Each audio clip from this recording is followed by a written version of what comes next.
Hello, New Mexico, and welcome to another episode of Around the Roundhouse, a podcast featuring the policies, politics, and personalities of the land of enchantment. I'm your host, Daniel Chacón. I'm honored to introduce our guest this week, Gregg Hull, who won the Republican nomination for governor in Tuesday's primary election.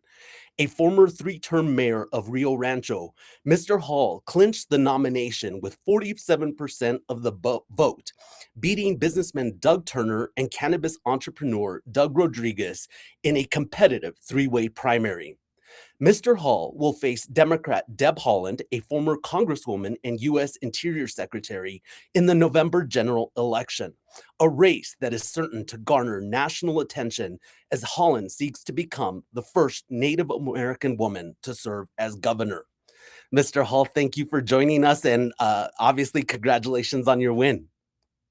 Thank you very much, Daniel. Thanks for having me on. It's a pleasure to be here. And once again, I appreciate all you guys are doing to cover all this stuff. Well, one of the interesting things is that you have a personal connection with the New Mexican. So let's get started that way. What is your connection to the New Mexican?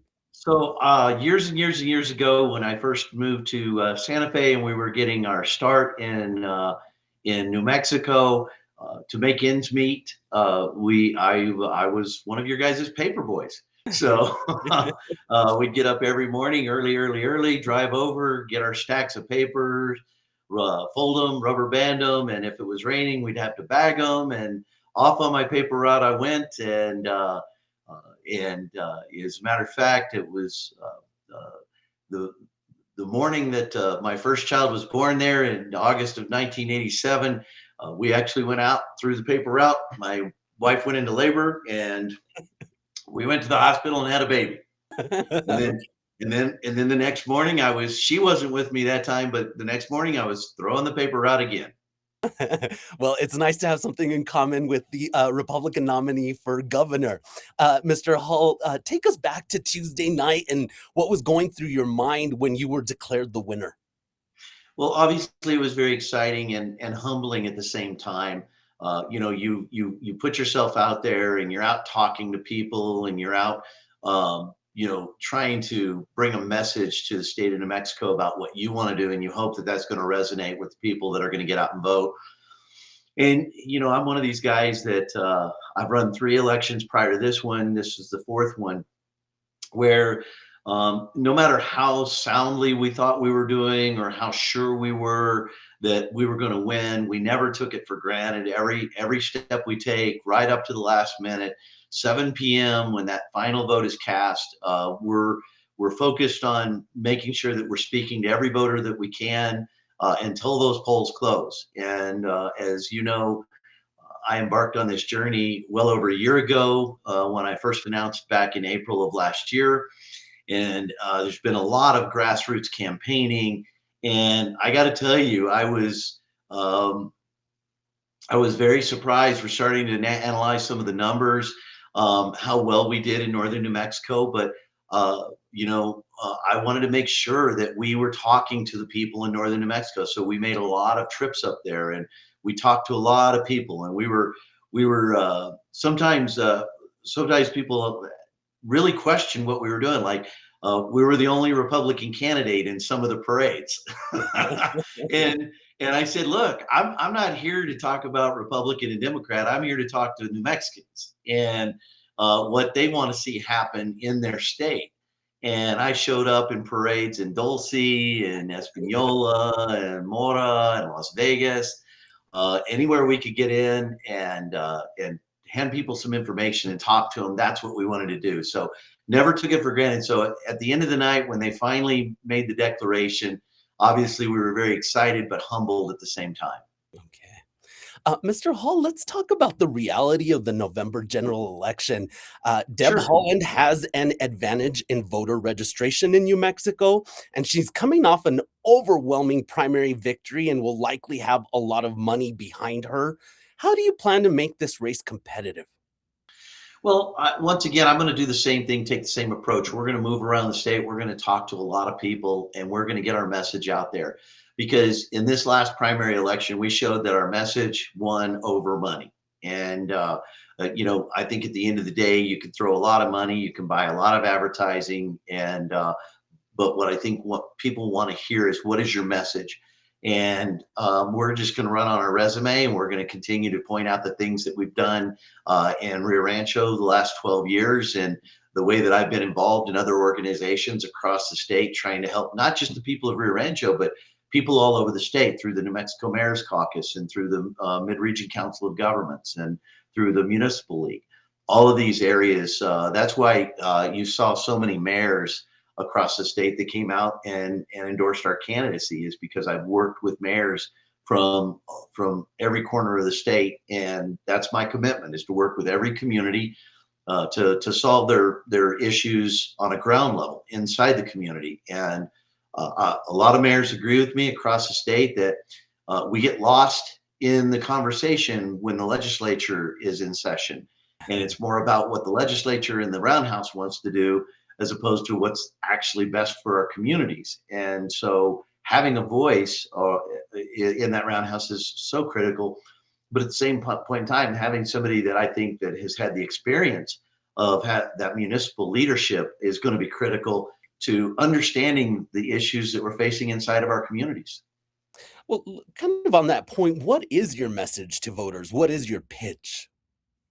Well, the pitch is, right now, New Mexico has some big issues around public safety. And a lot of those issues can be solved on the ground inside the communities, but the communities don't necessarily have the resources to hire all the police officers that they need.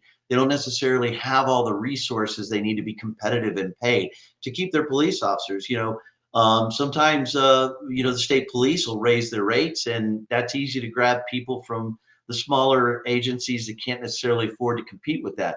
So we want to make sure that we're helping those communities be competitive in pay for our law enforcement officers, be competitive in pay for our first responders, and also our dispatchers. I think that's critical, because the one thing that you really want happening, Daniel, is when you dial 911 or you're in an accident, you want those first responders to show up, and you want to make sure that they're well equipped, because when they typically show up, they show up when you're having your worst moment, and they're there to try to make it better somehow. Mr. Hall, if we can switch back a little bit to the November general election, while you're relatively well known in the Albuquerque metro area after serving as mayor of Rio Rancho for 12 years, you're still not as well known statewide as Holland. So, how do you get your name ID up with what might be limited resources? We do it once again grassroots. When I first started this, yeah, I think my name ID was, I don't know, statewide, it was somewhere around maybe 15%. That name ID now is well over 50%. So we're continuing to build that name ID. People are starting to know who we are.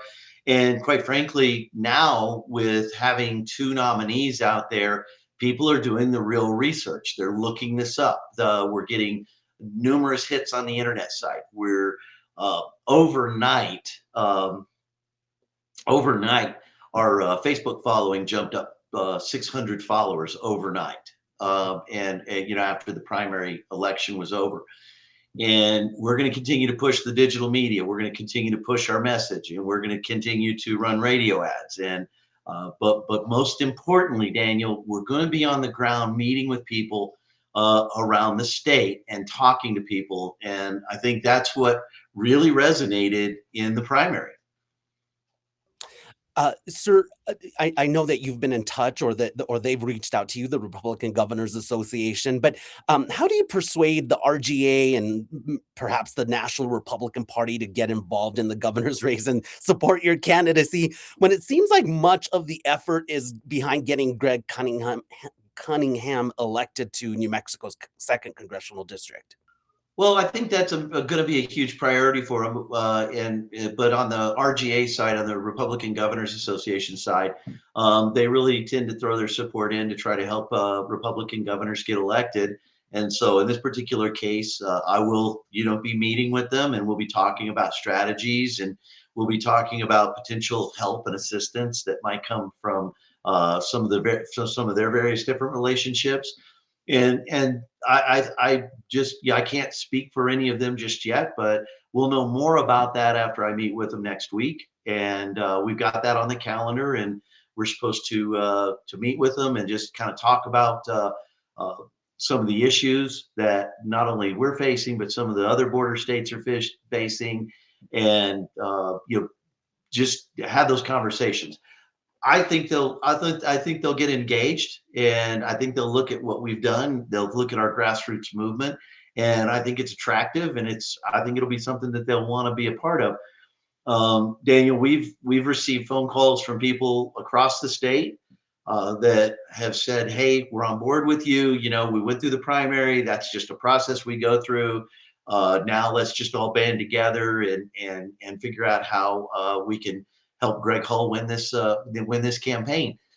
And so I'm very humbled once again now that we're past the primary. A lot of people have started to engage. So I think there's going to be a bit of a different feel to how things are, how things are going to progress at this point. Because as I mentioned to you before, I honestly believe a lot of individuals were kind of sitting on the sidelines to kind of see where this all sorted out. And I'm getting calls from people in the last couple of days that had kind of waited it out and said, "Hey, you know what? We told you we were going to get engaged as soon as this was over. We're ready to go. How can we help?" And so the tide is already shifting in that particular area. I will say this: I think originally that a lot of the Republican, donors and things like that were sitting on the sidelines originally were waiting for a big name to kind of enter the race. And I would agree that whether it's myself or Doug Turner or Duke Rodriguez, we weren't the big names, right? They were looking for another Susana Martinez or, perhaps a John Sanchez. And that just didn't materialize. And so we ran through the race, and we've come out on this side. And once again, I'll just say that the message resonated over the money. And once again, this goes to my leadership as well, that we stretched every dollar we had, and we got the good results from it. Okay. For folks who don't know about you, tell us a little bit more about yourself and what brought you to New Mexico. You mentioned obviously coming to Santa Fe many years ago. Yes. So back in 1986, we moved to Santa Fe, and I had gotten a position with Oshman Sporting Goods at the time at the Via Linda Mall. I'm sorry, the St. Francis Mall at the time, and they were going to be opening a new store in the Via Linda Mall. So I was brought down to Santa Fe to train for that. I was a ski technician, worked in sporting goods, and it was having a lot of fun. And we moved down here to Santa Fe, and then eventually, I went on to work in the car industry for a while, and that caused us to eventually move to Albuquerque. And then after Albuquerque, we moved into Rio Rancho, and that's where I've been ever since. And we just love our community here in Rio Rancho. Before I became the mayor, I owned a packing and shipping company, and we just packed and shipped stuff. We did crating for very interesting things, Daniel. We created multi-million-dollar tools for Los Alamos National Labs, Intel Corporation, Sandia National Labs, a lot of the military bases across the state, where we built really big boxes for stuff. And I think the most interesting box that I built was one for some solar cells that were going to be shipped to the International Space Station. So that was pretty cool there too. So we've packed and created some really interesting things. And one time we even shipped the big goldfish. I think they're koi. Yeah, we shipped a bunch of koi. Had to overnight them to Canada and figure out how to keep those things alive. So and we did. Okay, good to hear. I used to have koi and also raccoons that kind of did away with the koi fish. Oh yes, raccoons do love koi. Mr. Hull, with Haaland and Maggie Toulouse Oliver at the top of the Democratic ticket, and you and State Senator David Gallegos at the top of the Republican ticket, it'll be men versus women. Do you think that'll be a factor in this race? No, I think ultimately this particular race is going to come down to messaging and who who we believe is going to lead the state forward, and really work hard on fixing the education system, really work hard on helping fix the crime. And once again, I'll get in, public safety is working on a community level. Statewide approaches tend to not work in New Mexico. I always quote the territorial governor Wallace, who said, what works elsewhere in the United States fails in New Mexico. He wasn't being critical of New Mexico. He was just he was recognizing the diversity of all of the communities in our state, and that one size fits all approaches just don't work. And that's one of the main reasons that I am running for governor, Daniel, is because I will be that governor that will be on the ground in our communities, working with our local communities to solve problems around infrastructure. I mean, right now, we are woefully underprepared to deal with the water problem that we're about to have this year with no snowpack, and the Rio Grande is already looking like it's almost dried up. We are woefully underprepared for that. And I think had we made critical investments and strategic investments in communities up and down the Rio Grande and up and down the Pecos, we would have at least had some insurance against all that. And in Rio Rancho, we were the first city in the state to bring online aquifer recharge. So we're cleaning our reuse water back to potable quality and putting it back in the aquifer and saving it or banking it for future use. If we had this working with all of our communities up and down the Rio Grande, I think we would have a more reliable aquifer system. And I don't know if you've recently read that the Ogallala aquifer, which is a massive aquifer in the Southwest, it's drying up. And in the problem you run into with aquifers drying up is they start to close up if the water's not in there, right? And that's called subsidence. So if you're not restoring your aquifers, you're going to lose the capacity to ever use them again. And then you're faced with doing above ground storage. And that might be tanks, that might be reservoirs. And reservoirs, tanks are subject to potential contamination, and reservoirs have a lot of issues around evaporation. That's why it's best to put it back in the aquifer where we got it from, right? So I want to see investments like that in our communities as well around infrastructure. Roads throughout the state need a lot of attention, and you can't just snap your fingers and make those go, be fixed. It's going to take a lot of work to start really making progress on getting a lot of our infrastructure fixed. But with my experience as being the mayor and being hands-on with those infrastructure projects, I know how to help streamline those processes, move those things forward so that we're getting those dollars invested in our communities. I think one of the big things that we point out is that we've got $7 billion, give or take, sitting in undeployed capital outlay resources because communities don't have the matching funds to actually access those dollars. And those are dollars that could be going to work for us right now, Daniel, just through some strategic planning and some local community assistance that helps get those dollars into those communities and get them deployed, whether that's for roads or water systems or what have you. On the municipal league, I fought very hard to get the water trust board set up, and that's a great resource. And this past year, we passed legislation that allows that money to go straight from the water trust board straight to project. Once a project's approved, it doesn't have to go back through the legislature, which caused a 1-year delay on getting those monies out. So now we have new legislative authority that we fought for to get those dollars into those communities, because the longer you sit on them, the less they're valued at, because inflation eats up the value of those dollars and the costs of projects go up. And then all of a sudden you budgeted for a project 2 years ago that now the money that you got is nowhere near what you need.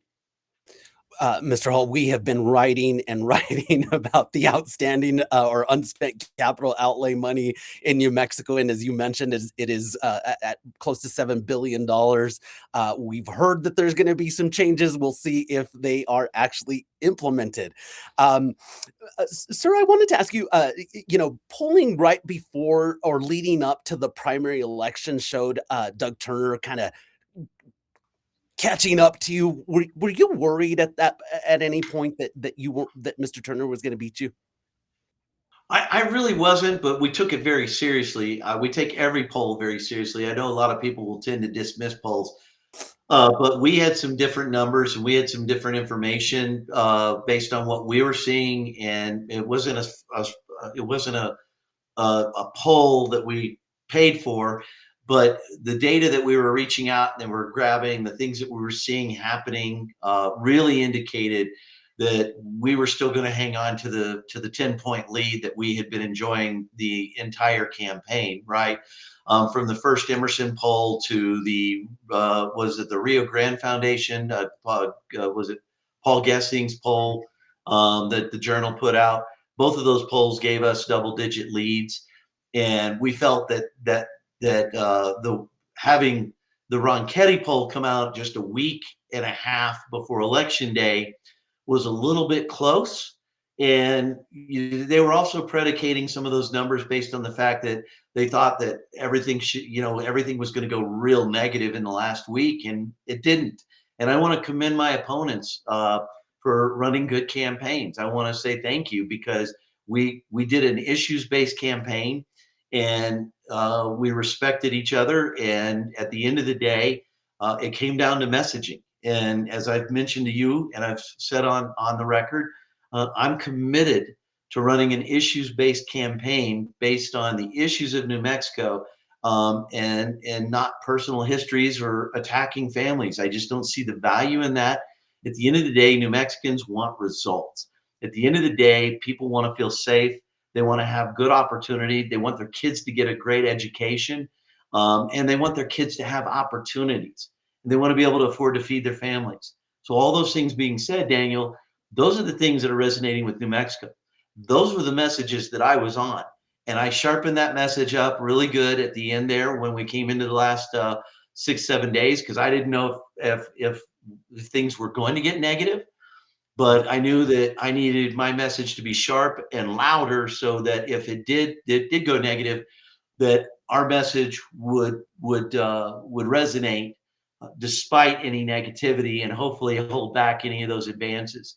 And I think that worked out. And I'm very proud of the fact that I can walk away with my head held high, that despite other things being talked about, we didn't get involved in it. Okay. You will also need the support of independent and Democratic voters come November Yes. in order to cross that finish line. Is that how you will appeal to them? Is by delivering or focusing on what the issues are, and and just that being your focus? Absolutely. That is exactly how we're going to do that. There are independents and Democrats out there that especially the ones that voted for DA Bregman, that we've got a message for them, that I'm here to work on the issues that you want to work on. I'm here to support the things that you're looking to support. Uh, as I've mentioned time and time again, in my last campaign for mayor, I won with almost 70% of the vote, and you don't do that unless 30% of that is pretty much Democrat. So we've got a message for everybody. My message is not tailored just to Republicans or just to independents. It's for everybody. And everybody knows we want to get the streets fixed. Everybody knows we want to feel safe in our community. Everybody knows we want to be able to afford to feed our families and educate our children. These things are critical to everybody across the state. And those are the things that we need to focus on to make New Mexico, a competitive place to live. It's already a beautiful state. We have so many wonderful natural resources here. I believe it's the most beautiful state in the nation. Once again, just the diversity. When you think about, you can go one place and be in White Sands deserts, and the next just a few miles over you can be in Carlsbad Caverns, and then you go north and you're skiing in the wintertime, and hiking through some of the most beautiful wilderness you're going to find in northern New Mexico. And it's just a beautiful, diverse landscape uh, that makes us very attractive, and we've got to really promote that whole outdoor idea with the state. We've got wonderful public lands throughout this state that make us a recreation mecca, and I think we really need to capitalize on that more. I know we do some of it, but man, we need to be the place to come. But people also, when they travel here, they want to feel safe here. And so we're going to continue to work on that message, that we're going to work with our communities to help our communities be safe. Um, it did not help. There's been a few articles over the past year, where I think one of them was an article that was put out there of, the 20 most dangerous tourist attractions you can go to, in the country. And because of the high crime rates. And Albuquerque Balloon Fiesta was listed in that, and I was like, man, we are such a beautiful state. Stuff like that just should not be happening. Yeah. Mr. Hall, if I can go back to a question that I wanted to ask you about the primary election, and we talked about the Rio Grande corridor, but we talked about it in relation to water. You won on the strength of overwhelming support from Republicans in the Albuquerque area, as well as you mentioned in northern New Mexico, while Turner carried most of the typically Republican counties in the eastern and northwestern part of the state and south of Yes. I-40. Why do you think you didn't do as well in those more kind of Republican leaning counties? I think that when you look at the numbers, and we haven't fully dissected all of them, some of them were, Mr. Turner won, large victories in. Others were pretty balanced. And once again, we haven't fully dissected all of these numbers yet, Daniel, but there was a choice between two conservatives. I've been the mayor of a city, and you had a successful businessman that was running, and clearly, when Doug came in, you can see by his reports, he quickly captured the support of the oil and gas industry. Mhm. And so I think that they jumped in as that was their candidate, and that's okay. They've already all started reaching out to me saying, "Hey, you're our guy. Let's get this thing done." So I think we're feeling, like things are unifying at this point in time. And I'm one of these. I'm that person that says, "Hey, look, I understand how all this works, so I'm not offended by any of this stuff. But now that we have the nominee, it's time to get together and it's time to press forward." Mr. Hall, as we head into November, do you plan to seek the endorsement of President Trump? So right now I'm focused on statewide issues, and I'm focused on working in New Mexico. I haven't even had a discussion around that realm at this point in time. It hasn't been offered at this point in time, and what I'm going to continue to do is just work to get my message out in New Mexico. And if those opportunities come up, we'll assess them. I mean, I've always said receiving a presidential endorsement, no matter who it was, would be pretty cool thing for anybody, right? And so, but right now that's not on the table. And so what I'm going to do is I'm going to deal with what is right now and in front of me, and that's speaking to the voters of New Mexico. Well, a presidential endorsement obviously would be, I'm sure, a feather in your cap. Would you also want to be tied to an administration that is unpopular in New Mexico? Well, I know that the president's unpopular with some people, that he's popular with others. And that's why I say we would have to assess that, but it hasn't been offered right now. So we're speculating over something that's not even on the table. Okay. But once again, that's why I'm going to continue to focus on what is before me right now, and that's the people of New Mexico. Mr. Hall, when we spoke earlier this week, you hadn't gotten much sleep. What's in store for you this weekend? Are you going to try and do a little R&R, or is it full throttle between now and November? We want to do a little R&R. My wife wants to go on a little, get away for a couple of days, but we are quickly finding out that that doesn't look like it might be an option. Because obviously, you and I've had two interviews. I've had numerous interviews all day yesterday. Went to bed last night feeling like I was going to get some sleep, but nope. Laid down, and the numbers started turning in my head, and the things that I need to do started rolling through, and I started making to-do lists, and thinking, oh man, if I fall asleep, I'm going to forget all this by in the morning.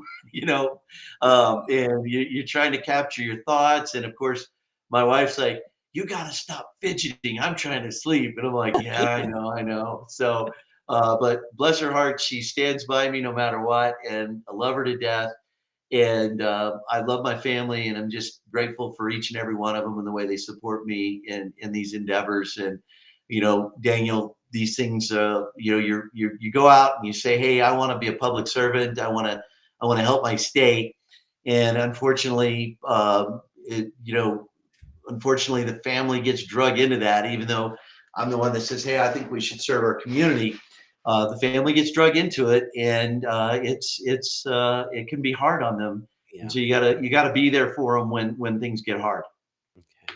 Well, Mr. Hall, I am grateful for the time that you have given me. Uh, Is there anything that I'm missing to ask you? Anything that you would like to tell the voters of New Mexico? Just, go out and visit our website, gregghull.com. And I'm looking forward to working with Senator Gallegos as we move forward on a Hull Gallegos ticket and getting our message out to the voters. It's my understanding that Senator took a little vacation, which he should. And as soon as he gets back, we've got plans to sit down and organize and talk about what our strategy is going forward. Okay. Well, I very much look forward to working with you between now and November and perhaps beyond. And so my thanks to you. And as always, my thanks to our viewers and listeners for tuning into Around the Roundhouse. Join us every week as we talk to newsmakers in the political realm by subscribing through Spotify, Apple, YouTube Music, or obviously wherever you get your podcasts. For the latest developments, including our ongoing coverage of the November general election, follow our coverage online at santafenewmexican.com, where you can also subscribe to our political newsletter, The Roundhouse Report. Until next time, I'm Daniel Chacón, and this has been Around the Roundhouse.